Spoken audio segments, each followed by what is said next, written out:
Everybody get going since it's 9:30?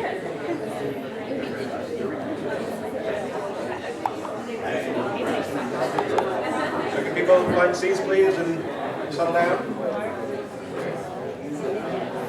I don't think your mic's on. That wasn't loud enough? It's not on. That wasn't loud enough? Can we get going this morning, please? It's 9:30, so let's find seats. Yeah, it doesn't seem loud enough.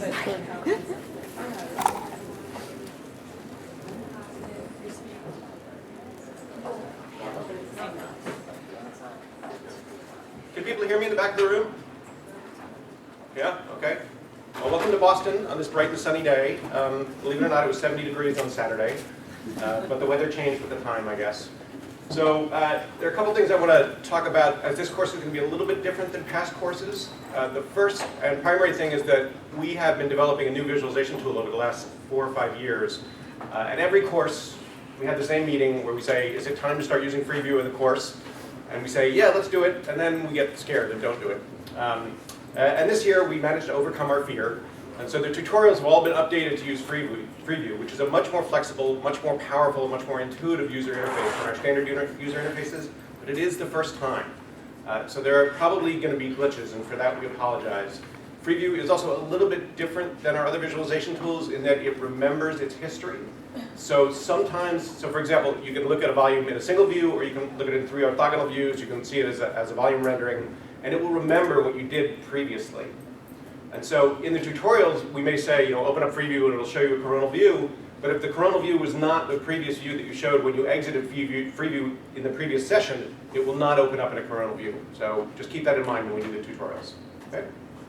So this morning I'm going to give you a bit of an overview of FreeSurfer and what's different about it relative to other major packages. What kind of niche we occupy in the world of neuroimaging analysis. So this is an overview of the course. Today we're going to talk about analyzing the individual subject. We'll do some tutorials on these individual subjects that will familiarize you with visualization tools and how to interact with the data on the individual subject level. We'll also have a troubleshooting tutorial and talk in the afternoon. We used to call this the scare talk because it's everything that can go wrong. Things don't usually go wrong, but man, there's so many ways to mess up MR data. And if you put messed up data into FreeSurfer, it will not do what you want it to do usually. And so we'll go over kind of interventions that you can take if your subject moved a lot, this kind of thing. So if the data is corrupted in some way that causes the automated algorithms to fail, how can we interact with the data to correct these things? Then tomorrow we'll talk about surface-based analysis. So I'll allude to this in my talk, why surface-based analysis is a win. But tomorrow we'll go into this in depth. And then we'll also go over how we do group analysis, ROI-based analysis, and an intrinsically longitudinal stream that we've been working on over the last 3 or 4 years. And then finally, on Wednesday, we'll talk about multimodal integration, what we do if we have imaging data from different types, so diffusion data and functional data and structural data, or potentially PET data, for example. And then later in the afternoon, we'll focus on diffusion imaging and how we build automated tracks with a tool called TrackTele. Okay? So I should start this talk by saying my natural metabolic pace is extremely fast. I will just cruise along unless you have questions, so please interrupt me. If there's something that's not clear to you, it's tough in a room like this, I know. But I encourage you to raise your hands and ask me a question if there's something that's not clear. During the tutorials, we will have people circulate in the room. If you have any questions, raise your hand and someone will come find you. Okay? So there is a course schedule online. Hopefully you guys have access to this. Each one of the talks has a link to the PowerPoints. Okay, this is the web address. So you can follow through the course schedule here. If you don't have the slides, you can always go to this page and find the slides. In general, each talk will be followed by a practical, more or less, where we try and go over the things that we presented in the talk so that you can get hands-on familiarization with the tools that we're presenting and the algorithms. So some of these things are quite large, both the slides and FreeSurfer. If more than one person tries to download FreeSurfer, so everything's installed on your laptops, but if you were to go and try and install FreeSurfer, you will kill the network. So please try not to download these huge things that are already put on your machines. So just some administrative details. There's a cafeteria in Building 149. Building 149 is the one on the other side of the parking garage. The cafeteria is pretty reasonable. And then there are a couple of area restaurants that I think Allison has marked on a map in your book. We have coffee and some breakfast things, muffins and donuts and this kind of thing that we'll provide, as well as some snacks. And then tonight there's a social at Boston Beer Works, I think at 6:30, where some members of our lab will go, and you guys are welcome to join us. So this is always a hard question for us. It seems terribly cruel to not provide coffee, but we have had laptops that died because of coffee spill on them. So if you're going to drink coffee, and if I was taking this course, I would be drinking lots of coffee. But please be careful, because the laptops, we can't replace them. And so if you spill coffee on them, then we would hope you'd be prepared to find a replacement. Hopefully this won't happen. And then finally, there is a website for posting questions. So as I said, we know that asking your questions in a room of this size with this many people in it is difficult. And so this is pretty much anonymous. It doesn't have to be if you don't want to. If you want to put your name in it, you're welcome to. But if you have questions you're not comfortable asking in a class like this, or they don't quite fit into any one of the lectures that we're going on about, feel free to go to this website and put in your question, okay? Then here on the FreeSurfer Wiki, there's also a box where we can search for things. Here's a zoom on it. So for some reason, this particular form of wiki that we use gives you the ability to search on text or titles. Titles or text. The title search is useless. You'll never find anything if you search on titles. So you really always want to click this text box when you're doing searches. Okay, so what is FreeSurfer? FreeSurfer is a suite of tools for the analysis of neuroimaging data. Mostly MRI, mostly of the brain, although we have been working on some other things as well, but our vast majority of our work is on MRI and brain imaging.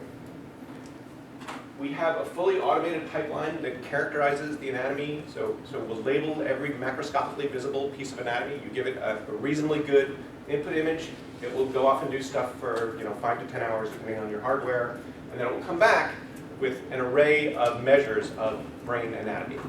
And if your input data is of reasonable quality, this procedure is pretty much automated. But like all automated procedures, it has failure modes. And so we always advise people to look through their data and make sure that the results are what they expect. And in particular, if you're doing some type of group study and you find an effect of interest, you find your schizophrenics are thinner than your controls in some region of cortex, then you should always go back and double check to make sure that that thinning is not artifactual. That it's not that there was more subject motion in schizophrenics and the surfaces don't look accurate. So you really want to make sure that the effects that you find are biological and not artifactual. We produce different models for the cortex than we do kind of for the rest of the brain, and this has to do with the functional organization of the cortex and its structural organization. So we know that the cortex is a sheet of gray matter. It varies between about 1.5 millimeters and 4 millimeters in thickness, and it has the topology of a sheet. It has an Euler number of 1. It has no holes through it unless you've had a stroke. There are no bridges across the banks of a sulcus. And if that was the only thing that we knew about the cortex, that anatomically it was a sheet, then probably it would not be that interesting to most of the world. There would be a few neuroanatomists who are very interested in the geometry and topology of the cortex, but most people who are interested in the functional properties of the brain would not care. But in fact, there are functional analyses that you can only do if you have access to these surface models of the cortex, where you can find the 2D cortical sheet laid out in the, crumpled up to fit inside the skull inside a 3D volume. And I'll give you some examples of that in a minute. We also have a subcortical processing stream. This automatically labels the entire subcortical gray matter system, the ventricular system, things like third ventricle, fourth ventricle, the lateral ventricles, the putamen and caudate, etc. I'll show you slides on that in a minute. We've been working on the longitudinal analysis stream. So this is mostly the work of Martin Reuter, who's here. When we have more than one image for a subject over time, we can do a better job analyzing that data if we know that it's the same subject over time. If we know that the changes in the anatomy are small relative to the things that we expect to be constant. So for example, skull stripping is an easy one, right? We don't expect the skull to be changing over time. And so by having two images, we should have the same skull stripping for both data sets, with taking into account subject motion. So there are many things of this flavor where knowing that it's the same anatomy over time lets you improve your sensitivity and specificity and reliability in a longitudinal stream than if you just process the data sets independently. And we'll show you plenty of examples of that. The inter-subject registration we do is largely surface-based. So what this means is that instead of driving different data sets into register based on image intensities, we use cortical geometry. So we know, for example, that V1 is always in the Calcarine sulcus. We know that M1 is always in the central sulcus. And so cortical geometry turns out to be a more powerful feature of functional properties of the brain than our arbitrary T1 or T2 weighted image intensities. We actually do a fully volumetric registration. This is something that Lila helped develop, where we initialize using a surface-based registration. So the surface-based registration aligns cortical folding patterns, and then the volumetric registration kind of tweaks the rest of it so that the ventricles are bigger or smaller, depending on the target brain. We've done a lot of work, and largely this is Doug Grieve and Anastasia Yandiki, a multimodal integration. So we have a full fMRI processing suite, both REST-based and CAS-based, and a retinopathy suite. And then finally, as I alluded to before, we have an automated tractography program. So I don't know why this says DTI. That's actually not DTI. It uses diffusion data and the underlying FSL model, which is a ball and stick model. So it's not actually a tensor. Okay, so these are the different things I'll talk about today. I'll talk about the anatomical analysis, starting with surface-based, which we use for Cortex, as I mentioned, and then going on to volume-based stuff. And then I'll cover some of the stuff that we do with multimodal integration, both on the tractography front and on fMRI. So surface-based. So here's an example of a T1 weighted MR. You'll see these colors a lot. So we typically show the peel surface in red. So our model of the peel surface in red. And our model of the white outer surface actually, so there are two surfaces here. It's difficult to see. There's a green and a yellow. So the green is what we call the original surface. It's kind of our initial guess at the gray-white boundary. And the yellow surface is our final estimate of the gray-white boundary. So we'll cover later on why we have those two surfaces. In the end, the white surface is what you care about, but the ridge surface is very useful for diagnosing when things go wrong. Okay. Right, so I'm sure that you're all familiar with the gray matter. You can see it here. There are a couple of things that we'll try and emphasize repeatedly over the course of the next couple days. The first is that it's possible to tell the accuracy of a cortical surface model from a single 2D slice. But if you want to figure out whether things are in the right place or if something has gone wrong and try to diagnose it, you need to look in multiple slices and multiple orientations. Okay? So it's easy to find places, let's see if I can find one. So for example here, where the surface, if you looked at the surface, you would say, okay, the cortex is about 2 centimeters thick. Yeah. But in fact, it's never that thick. And what's happening here is that this coronal plane is almost tangential to the surface there. And so if we looked at another orientation, we would see that it's only 1.5 millimeters or 2 millimeters thick. And it's this type of thing that it makes it difficult to assess a surface model from a single view. Once we have a surface model, we deform it in various ways. So this is, as I said before, this is shown over the volume. This is a surface rendering of the peel surface. These things look nice, but they're almost useless for assessing the accuracy of a surface model. You cannot look at this thing and say with any confidence that it's in the right place in space. So what you really care about is this, does the peel surface follow your perception of where the gray matter ends? And does the gray-white boundary follow your perception of the border between the gray and the white? Okay. We take this thing and we inflate it like a balloon to generate this model. This is used for visualization purposes. So about 70% of the surface area in the peel surface is not visible to an external viewer. So we inflate just so that we can see functional properties or diffusion properties or structural properties painted onto a surface where it's still obvious at a glance that it's a brain, but we can see everything that's going on, at least from one view, from the lateral hemisphere. So typically we color code these. Dark gray are things that were folded in, they're sulcide, and light gray are things that were folded out, they're gyri. This is actually someone with a split central sulcus, which you almost never see. So from the inflated surface, we still need about 6 different views to see all of cortex. Right? I have to flip it around for the medial surface, and I have to flip it down so I can see the ventral surface and the dorsal surface. An alternative to this, because cortex is a sheet, is to completely flatten it so that it lies flat in the Cartesian plane. And so once you flatten it, you can actually see everything that's going on in cortex everywhere. The problem is that this takes a lot more orienting to. Right? That this is not so obviously a brain in the way that this one is. Okay? So just for orientation, this is the Sylvian fissure here. Here's the central sulcus. We've introduced a cut down the fundus of the calcarine sulcus here. So this is lower bank calcarine, that's upper bank calcarine. Because the cortex has so much intrinsic curvature, we can't flatten it without introducing terrible distortions unless we introduce some cuts. And so there are a pattern of cuts that we typically make in order to generate this representation. So what is a surface model? If we zoom in on one of these little boxes and turn on the mesh in To FreeSurfer or FreeView, you can see that the surface model is really just a bunch of triangles, edges, and vertices. Right? So they're just points that we know are on the surface and then little lines that connect them into triangular patches. Okay? We sample this quite densely. We oversample it quite a bit because we don't want to miss any properties. So the surface sampling density is much higher than you would need, for example, for sampling a functional data volume, unless you're doing some kind of crazy high-res fMRI. The mesh is sometimes called finite element mesh. A vertex is a point, and then in each triangle, each point has an XYZ location. There are usually about 300,000 triangles per hemisphere, and about 150,000 vertices. And then for each one of these vertices, we keep track of various morphometric measures like area, or how far it is from other vertices, the curvature of the cortex at that point, and the thickness at that point. And these vertices are the things that typically move around in space when we do deformation. So when we inflate, it's the vertices that move. So cortical thickness is one of the big properties that we use to characterize cortical morphometry. It turns out that it's quite a sensitive biomarker for an array of neurodegenerative conditions. It also is relatively insensitive to head size. So most of head size affects volume, but most of that effect is in cortical surface area and not in thickness. So thickness is somewhat independent of intracranial volume. So the thickness calculation is relatively simple. For each point on the white surface, shown here in yellow, we compute the distance to the nearest point on the red surface, the field surface. And then we actually do the inverse calculation. For each point here, we compute the distance here, because it's not necessarily symmetric. And then the thickness is defined to be the average of those two.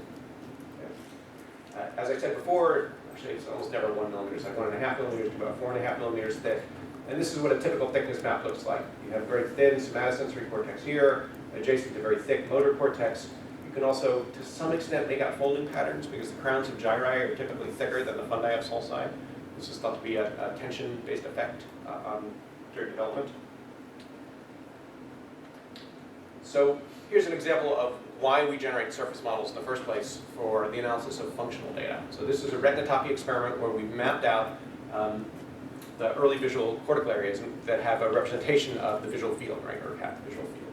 So here's V1, here's V2, here's V3, shown in kind of simple rectangular patterns. So this would, again, be the Kauffman sulcus. So this is the occipital third of cortex that's been cut and flattened. And we get this very simple rectangular pattern of functional areas, right? So here's upper bank V1, lower bank V1. So this upper bank would correspond to the lower visual field and vice versa. But if I take this data and I look at it in the volume, it's a mess. Right? We can't make out the V1, V2 borders. In fact, the properties that are used to compute these boundaries are themselves functions of the position and orientation of the surface at every point in space. And so they're functional analyses that are not available to you unless you have a cortical surface model on which to base them. So as I mentioned before, we do surface-based registration here because we want to establish a coordinate system that is in common for all subjects and not just register any one brain to another brain. We need access to a space in which we have closed-form coordinates. So the space we choose is the sphere, so that S2. And so the game we'll play is we'll take each one of these individual subjects, we'll map them into spherical form where we minimize the metric distortion of this mapping. So distances, great circles on the sphere, are approximately equal to distances if I marched along the folded cortical surface. And then I'll represent the geometry of each one of these subjects as functions on the sphere. So as a user of FreeSurfer, you will never actually have to look at spheres after, I guess, probably Wednesday. But they're useful conceptually, and this is how we represent things internally. So we represent the geometry of each individual subject as functions here. So this red patch here is the Sylvian fissure. This here is the central sulcus. And then the game we'll play is to acquire summary statistics across a bunch of subjects and try and drive these red-green patterns into register with an atlas representation. So the atlas is actually more than just the mean. So here I'm showing the mean folding pattern across a bunch of subjects. We include other things like the variance of the folds. And we also minimize metric distortion. So the registration from here to here essentially has two constraints on it. One is that the red-green here should line up with the red-green here. The other is that we don't introduce excessive metric distortion. And this you can think of as a neuroscience prior. We don't expect a functional area in one person's brain to be 50 times bigger than a functional area in another person's brain. There's certain size scales that are invariant in the nervous system. We know pyramidal neurons, pyramidal neurons are 40 microns or 30 microns or 70 microns in motor cortex. They're not 500 microns, they're not 5 microns. And so by minimizing metric distortion, we impose a constraint that the functional areas and structural areas of the cortex are more or less within 50% or 60% or something the same across subjects. Okay? And then each one of these arrows by construction is invertible, so it can go from one subject into the atlas and back out to another subject. And that's kind of depicted here by these coordinate lines shown on each one of these individual subjects. They're probably hard for you to see, but maybe you can see them in computers. Yeah. This normalized brain is specific to your sample population. So you can build your own normalized brain. We distribute a single brain that was constructed from about 40 subjects called FS average. And in most cases, so building your own brain is usually an interesting thing to do. It is a nice check, but in most cases it makes very little difference. I mean, unless you're studying polymicrogyria or some disorder of holding, then we've found that the average brain that we have is sufficient for almost all studies. So here's an example of a morphometry study done by David Slott back in 2004. And so here we take the thickness maps of individual subjects varying in age. So here's an 18-year-old male, here's an 18-year-old female, here's an 88-year-old male, an 88-year-old female. And if you look at the individual subjects, you can see that there's a lot more yellow here in the 18-year-olds than in the 88-year-olds. So depressing but true, we lose cortex pretty consistently as we age. Here's a plot of age versus thickness. Again, you can see it going down.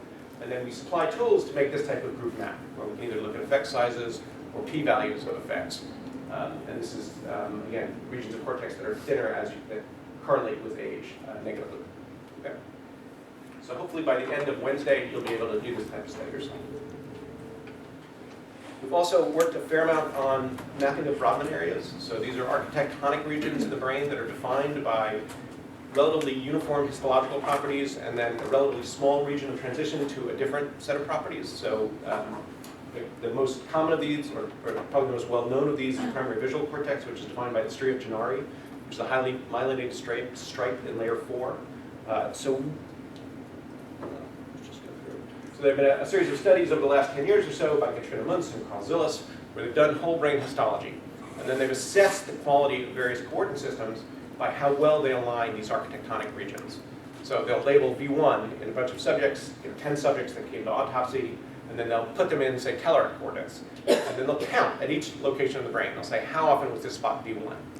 And if your coordinate system is perfect, every spot in the brain will be V1 either 10 times or no times, right? Every subject will agree that the spot is either in V1 or not.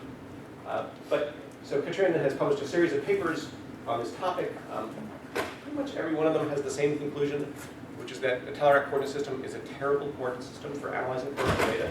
So even primary visual cortex shown here on the left, here we can see this is the number of subjects that agreed. So 10 subjects, only one subject, so every subject disagreed in blue. Every subject agreed here in red. So in primary visual cortex, there's this tiny little spot of red in the middle. But the majority of the distribution is out here in kind of the yellows and greens, so down here in 4 or 5 subjects. So even for the most architectonically stable feature in the brain, primary visual cortex, Brodmann area 17, telluric coordinate system does an exceedingly poor job at aligning different architectonic boundaries. So what this says is that if you average your subjects in the telluric coordinate system, you will not be averaging V1 with V1 across subjects. You'll be averaging V1 with V2 or maybe with V3. And so your group maps will not show what you want them to show. And this story just gets worse as we go, even just one step higher in visual streams. So that Brodmann area 18, there's no red in the distribution. There's no spot in V2 in which every subject aligned. And the majority of the distribution is down here in the kind of greens and blues, so say 3 subjects or 4 subjects. And then as we get to Broca's area, areas 44 and 45, the majority of the distribution is in blue. So 1 or 2 subjects. So subjects almost always disagree on where the boundaries of these areas are in this coordinate system. So we got access to this data. We ran the study using a surface-based registration instead of a volume registration. And what you find is that, at least for early cortical areas, so for these primary sensory areas, surface-based registration is essentially perfect at aligning architectonic boundaries. So here's primary visual cortex. So this is 100% of the subjects agreed in yellow.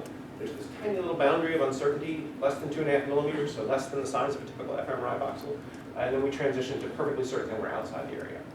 The story is a little bit more complicated as we get to higher cortical areas. So if we look at Broca's area, well, this is the right nose here, so we wouldn't call it Broca's. But area 44 and 45, there's a lot of spread in this distribution, but there's this large core of certainty. So if you contrast this to the previous volume results where almost the entire area has only 1 or 2 subjects agreeing, here we have 100% of the subjects, so all 10 subjects agreeing in kind of the core of the region. We also do automatic gyro segmentation, where we label these geometric features of the cortex. We actually have 3 of them now, I think. There's a 3rd one we're distributing. This one is by Rahul Desikan and Ron Kalyani. So this is one of the outputs of FreeSurfer, where you'll get an anatomical label for each cortical feature. So for example, here's 3 central gyrus and 4 central gyrus. There's a 2nd one by Christophe Destrieux, which is a bit more complicated than this. It has about twice as many parcellation units. He labels sulci separately from gyri. And which one you want to use really depends on which questions you want to ask. This one may be too coarse, or maybe not. Maybe you have a large effect that you want to average over a specific anatomical region. So volume-based analysis, I alluded to this before. For every spot in the brain, we will assign a neuroanatomical label. This is another one of the automatic outputs of the recon-all, which is the automated analysis we do. So here is caudate and the ventricles, the thalamus, and the thalamus-putamen, the amygdala, the hippocampus, etc. We call this the ASEG, so we'll go over details of this stuff later. This is an example of the type of study you can do with these ASEG volumes. This was done with Ron Kalyani and Marilyn Albert. This is actually quite old. So they had a bunch of subjects that they studied, some of whom had a clinical diagnosis of AD, shown here in red, some of whom were control subjects, shown in blue. And then there was a big group in the middle that had some cognitive deficits, but they didn't rise to the level of a clinical diagnosis of Alzheimer's, so these 2 groups here. And then they tracked them over 3 years. And they said, who among these groups that were clinically indistinguishable at the time we scanned them gets worse? That's shown here in yellow. So the ones that progress are shown in yellow. These are people who get a diagnosis of AD within 3 years after the study. And then these are the stable group, shown in cyan. And so then we said, retrospectively, could we go back and look at the anatomy and predict which one of these groups, who in this population was going to progress and who was not? And in fact, you can. So this is just a volume of the lateral ventricle. And you can see the subjects who are going to get worse in the subsequent 3 years already had significantly enlarged ventricles relative to those who are going to be stable. Okay? We can combine these segmentations, this volume segmentation with a surface-based segmentation, to generate a complete mapping of the brain. So both gyral labels out here in the cortex, and subcortical gray matter and ventricles, etc. This thing is called the APARC plus ASEG, and you can load it and look at it. And then finally, just because this isn't quite enough colors for us, we can divvy up the white matter based on proximity to cortical labels. So we can kind of grow this blue label into the white matter and assign it, this would be precentral gyrus, so precentral gyrus white matter. So we can start to look at the properties of white matter that presumably subserves these cortical regions. We've also distributed a bunch of new tools over the last couple of years. We have an automated subfield segmentation in the hippocampus. This is work by Kuhn Van Limput, and Polina, and Eugenio Iglesias have been working on this more recently. So this is an optional step. You can run a post-processing in FreeSurfer where we will take the hippocampus and we will divide it up into subfields. So CA1, CA2, fibria, fornix, and alveus, and this kind of thing. Then we've worked a lot on longitudinal registration, the core of longitudinal analysis. The core of the longitudinal analysis is this robust registration that Martin has been working on. So most registration works by computing some error functional over the registration. So you have one image and another image and a transform, and I align them, and then I say how well do they align. So the simplest means of computing the goodness of alignment is the sum squared error. Right? I just take the intensities in one image and I subtract the intensities in the other and I square it and I sum it up with the image. And the problem with that is that there are regions over the head that you cannot align. Okay? So the tongue is in a different position, and the eyes are in a different position, and the jaws are in a different position. And what will happen with standard registration is it will try very hard to make the alignment in those regions less awful. So it can't align them because there's no rigid alignment that will align it, but they contribute to the error functional. And in some cases they contribute a lot, like with a mean squared error functional, where we care about the square of the error. And so the registration will be a little bit off everywhere trying to align those regions. And so what Martin did is he took some stuff from robust statistics where we can automatically detect regions that we cannot align and completely discount those in the error functional. And so only drive the registration by portions of the brain that we can get a good alignment. And for a typical MR volume, we have about 2 million voxels in the brain. For rigid alignment, we're trying to compute 6 parameters. So it's crazy over-determined. We don't need the 2 million voxels. We can throw out 1.5 million of them. Typically we don't, but we're certainly free to throw out a couple 100,000 in the eyes and the jaw and the tongue and generate a more accurate registration. And this just is an example of it. So you can see as I toggle back and forth, here on the right, even though this stuff is moving around, the brain is rock solid as opposed to this type of registration.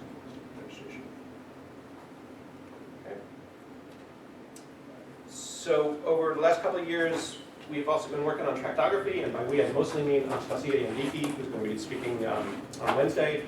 And we've just developed and distributed a tool called Tracula, which is tracks constrained by the underlying anatomy, that is a fully automated tractography tool. So it uses the anatomical context that we developed from the Recon All in order to disambiguate what tract a voxel is in. So if we think about the cortical spinal tract starts in motor cortex, it goes through the internal capsule, lateral to thalamus, medial to pallidum, to the brainstem. And we know where all those anatomical structures are. So once you know where all that stuff is, the tract itself is very constrained. It can no longer wander off into the ventricles or into Boston Harbor, as will typically happen if you run unconstrained tractography. And the result is an automated tool for tractography. So it's not exploratory. You can't find new tracts with it. But it has an array of fascicles that it will automatically model if you give it a good quality diffusion data. And then finally, fMRI. So these are slides from Doug Grieve, just to show you that we have a full fMRI processing package within FreeSurfer. I think one of these slides at least is meant to scare you, which I'll tell you in a minute. Anyway, so we can take this type of EPI data. We have time course analysis. We can look at things like contrast amplitude and variance amplitude and significance maps. And the surfaces are also a pretty big win for this type of analysis as well. So if we look at, so it's easy to find regions where if we do smoothing within the volume, we'll take two clusters that may be far apart and we'll merge them, right? Because the volume smoothing doesn't care if it smooths across the banks of a sulcus, right? If you have two activation patches on one gyrus and another gyrus, volume smoothing will merge them, and you won't be able to distinguish them anymore. Whereas for the surface, we can see that.